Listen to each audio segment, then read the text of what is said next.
एससीबीसीच्या अंतर्गत आरक्षणाविरोधात आणि बाजूनं हायकोर्टात सुनावणी सुरू। हायकोर्टात पूर्ण खंडपीठासमोर सुनावणीकडे संपूर्ण राज्याचं लक्ष।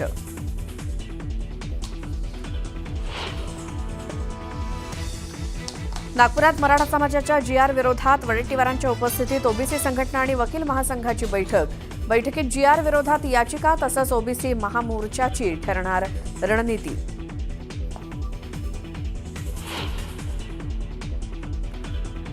ठाकरेंच्या शिवसेनेच्या आमदार आणि खासदारांची आज महत्त्वाची बैठक। ठाकरे बंधूंच्या भेटीनंतर होणाऱ्या बैठकीकडे राज्याचं लक्ष, तर दुपारी उद्धव ठाकरेंची पत्रकार परिषद।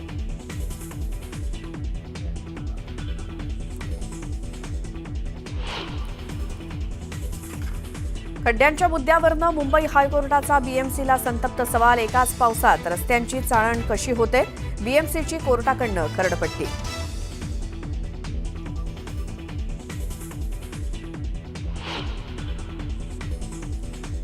घाटकोपरच्या एलबीएस रोडवर भीषण अपघात। रस्त्यावरील बॅरिकेड तोडून कारची दुकानाला धडक। अपघातात 3 जण गंभीर जखमी।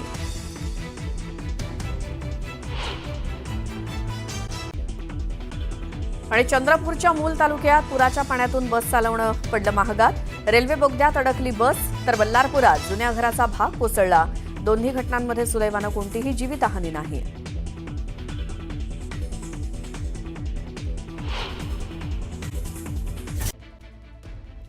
राष्ट्रवादी काँग्रेस पक्षाच्या जनसुनावणी उपक्रमाला पुण्याच्या हडपसर मठातून सुरुवात झालेली आहे।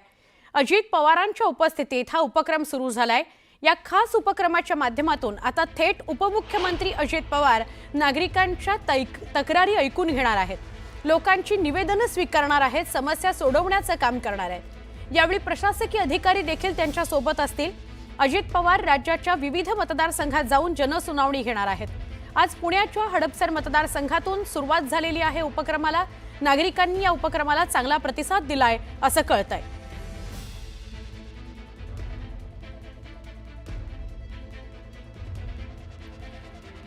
आमचे प्रतिनिधी अभिजित पोते यांच्याशी थेट बोलूया। अभिजित, स्थानिक स्वराज्य संस्थांच्या निवडणुका येत्या काळात आहेत, त्यामुळे सगळ्यांनी आपल्या जिल्ह्याकडे, आपल्या मतदारसंघाकडे लक्ष दिलेलं दिसतंय।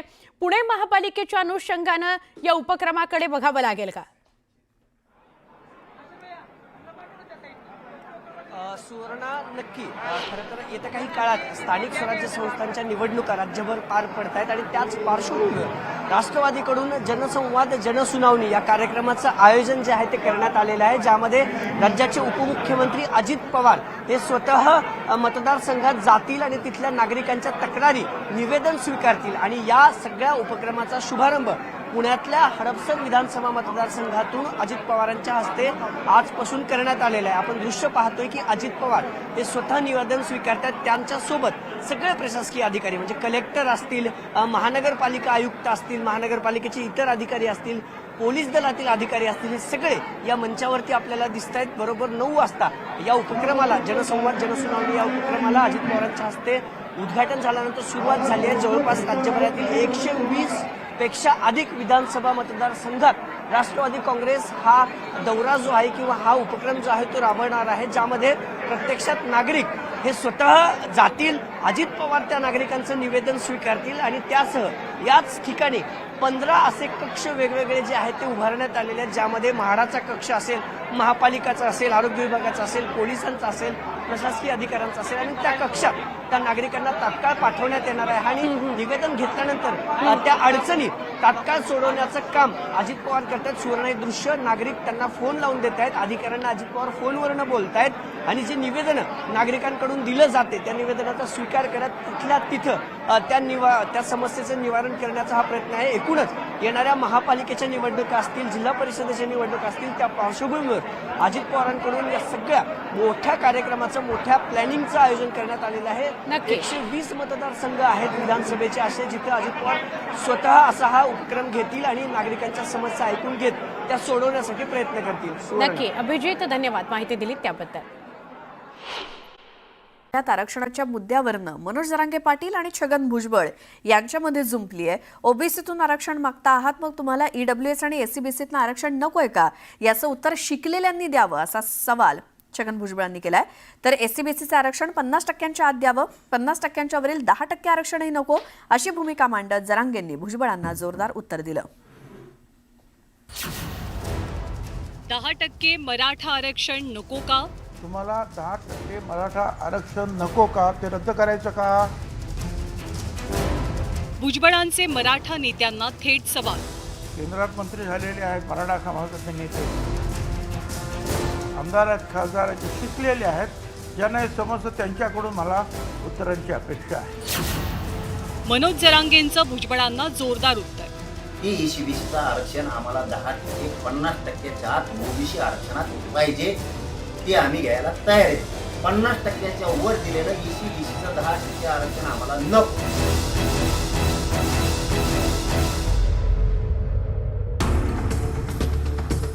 मराठा आरक्षणावरनं आता मंत्री छगन भुजबळ आणि मनोज जरांगेंमध्ये सवाल जबाब सुरू झालाय. भुजबळांनी काही महत्त्वाचे प्रश्न मराठा समाजाच्या नेत्यांना विचारले. मराठा समाज यापूर्वी खुल्या प्रवर्गातील 50% येत होता. त्यानंतर केंद्रानं ईडब्ल्यूएसच्या माध्यमातून 10%, तर राज्य सरकारनं एससीबीसीच्या माध्यमातून 10% आरक्षण दिलं. आता हे सगळं आरक्षण सोडून तुम्हाला केवळ ओबीसी प्रवर्गातनंच आरक्षण हवंय का, असा सवाल छगन भुजबळांनी विचारला. भुजबळांनी विचारलेल्या सवालाला जरांगे पाटलांनी उत्तर दिलंय. तुम्हाला मराठा आरक्षण नको का? तुम्हाला 10% मराठा आरक्षण नको का? ते रद्द करायचं का? ते रद्द झालं तर EWSमध्ये तुम्ही 80-90% असता, तेही तुम्हाला नकोच का? आणि पुढे ओपनमध्ये सुद्धा जे आहे 50% तुम्ही खेळत असता, ते तुम्हाला नकोच का? याचं उत्तर अनेक माजी मुख्यमंत्री आहेत, केंद्रात मंत्री झालेले आहेत मराठा समाजाचे नेते, आमदार आहेत, खासदार आहेत, जे शिकलेले आहेत, ज्यांना हे समजतं त्यांच्याकडून मला उत्तरांची अपेक्षा आहे. आपण 10% मागास सिद्ध झालेले, मागास सिद्ध झालेली जात म्हणजे ईसीबीसी आरक्षण हे 50%च्या आत घ्यावं लागतं.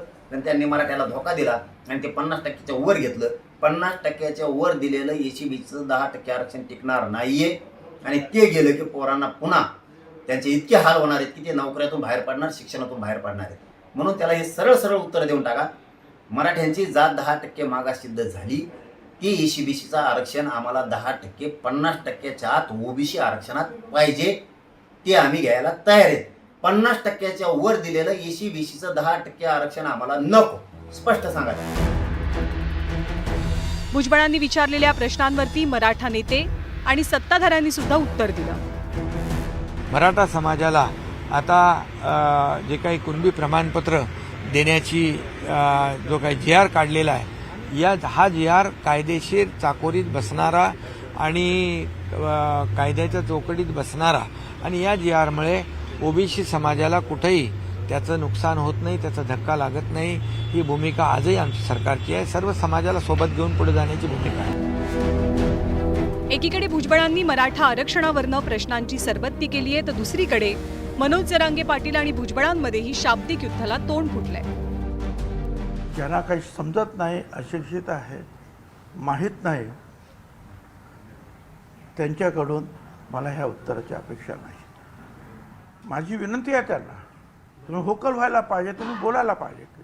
बोला, आम्हाला मराठा आरक्षणसुद्धा नको, आम्हाला EWSसुद्धा नको, आम्हाला ओपनचंसुद्धा नको, आम्हाला फक्त ओबीसीचं पाहिजे. बोला ना ते. एक मनुष्य ज्याला इतपत त्याचं समजतं आहे आणि ते सांगतायत आणि राज्यामध्ये जे आहे अशा प्रकारचा एक उद्रेक निर्माण होतो आहे, त्याच्यावर कधीतरी बोला. मी अशिक्षित आहे काय आहे, तू तर रटकुंडीला आला ना, तुला तर तू तर मेटा कुठेला आलाय पा. मी अशिक्षित असून तुला एवढा खोटा ठोकलाय, तर आमचे सुशिक्षित बोलायला लागल्यावर तू काय होईल याचा विचार कर मग. आणि त्याला चांगला माहिती मी सुशिक्षित आहे का अशिक्षित आहे, त्याला चांगला माहिती. चांगलं म्हणजे तो पण हुशार आहे, त्याला चांगला माहिती.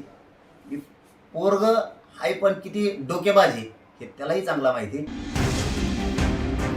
जरांगे पाटलांच्या आंदोलनानंतर राज्य सरकारनं हैदराबाद गॅझेटियरच्या अंमलबजावणीचा GR काढला खरा, पण त्यावरून आता ओबीसी समाजात अस्वस्थता पसरली आहे.